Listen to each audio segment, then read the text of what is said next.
Menaka of IT department from Vellalar College of Engineering and Technology. Today my session starts with the open system interconnection model, which can also be called as a OSI model. So yeah, before going intro into a OSI model, this OSI model fit in the terms like computer network. So what is network? If the many computers connected with an internet connection then it called as a computer network. Here the OSI model comes under the topic like if suppose two system is having a different configuration and two system or multiple system going to have the different environment and different platform it going to have there the ISO standard recommended to use a OSI model. So there comes a OSI model. This OSI model, before OSI model to be explained, first of all we can understand how the two system will be connected. The two system will be connected using the LAN cable, already you know, but before the connection of this LAN cable, what you have to means each and every system should have the NIC, that is your Ethernet card, and lastly the each and every system should have the RJ45 connector.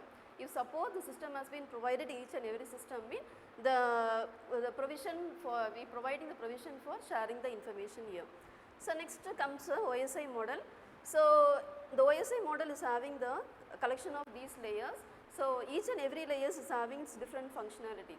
So coming to the application layer, each and every layer already is it's a pack of the protocol. Like that application layer is also is a collection of protocols. So next one. So protocol, coming to your application layer, so the network, what all the network application is available, that all the application will be utilizing your application layer.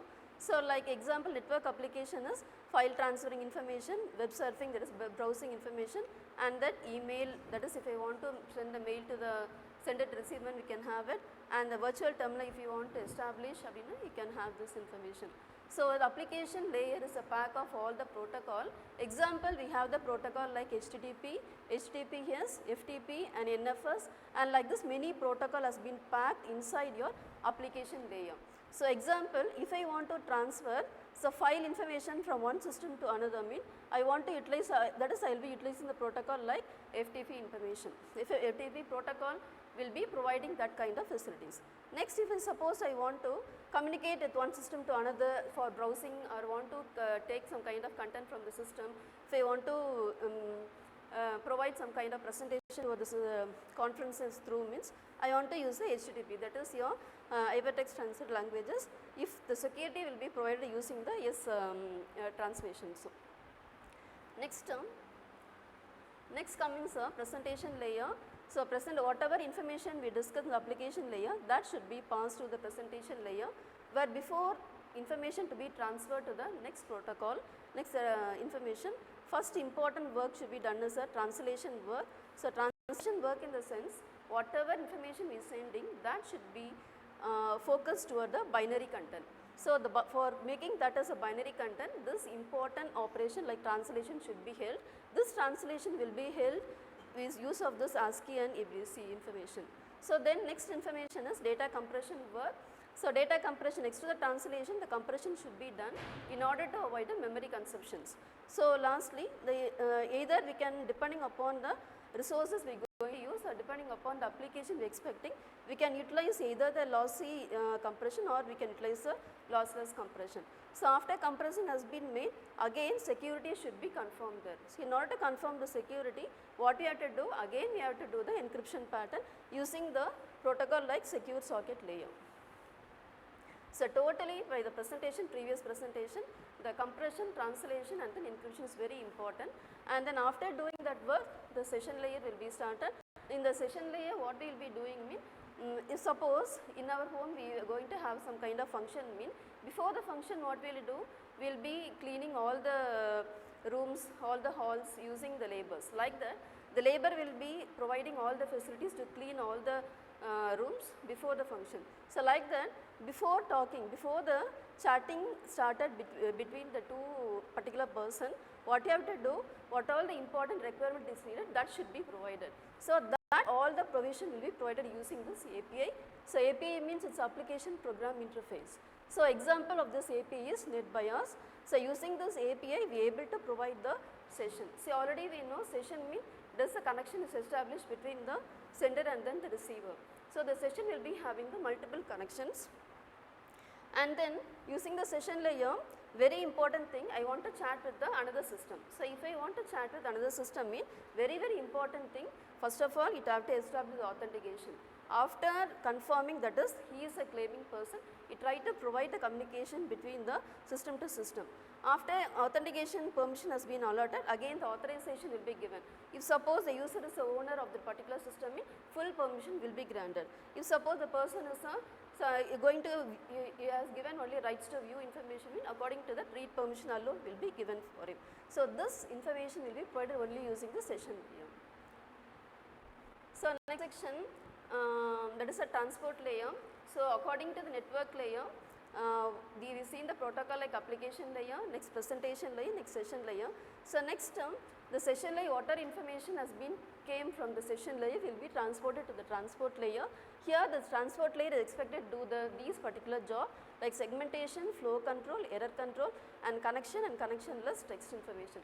First of all, what all the information came from the session layer will be called as data or information. That data will be segmented as a data unit. So, then each and every data unit will be having its own port addresses for source information and destination information, and also have the sequence number. So, using the source and destination we are able to communicate with the application, and using the sequence number we are able to provide the correct data, that is whatever data came from the session from the previous layer we can confirm it whether in the same sequence order it has been established or not. And also second important work we already discussed is the flow control. Flow control in the sense when the information has been passed from one system to another, and we have to think if suppose this system is having the 100 megabit per second and this is having only 10 information. So, there may be a speed variation is there. So, the flow control mechanism will be giving the instruction that is my system capability is this and your system is capability is this. So, please try to make the dynamic configuration. So, immediately using the flow control we try to avoid the congestion here.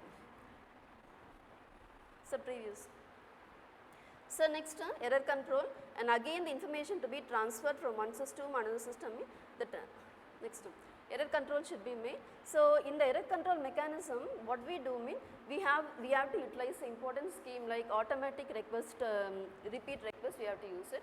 Using that if suppose that any data packet is try to miss me, immediately we can understand okay we have to retransmit it. So, next another information is checksum method also has been used in order to provide in order to avoid any corruption within the data unit which is passed from the sender. Okay, next comes in the transport layer itself it provides two important services. One is a connection oriented transformation and second is a connection transmission. This connection oriented transmission will be provided using the TCP, and connectionless transmission can be provided using the UDP protocol. And then again we can say this is a reliable one, this is unreliable one.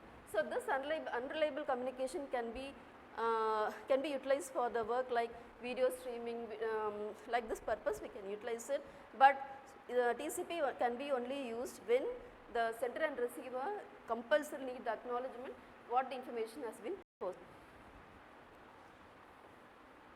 So, in next class we can continue with the next layer. Thank you.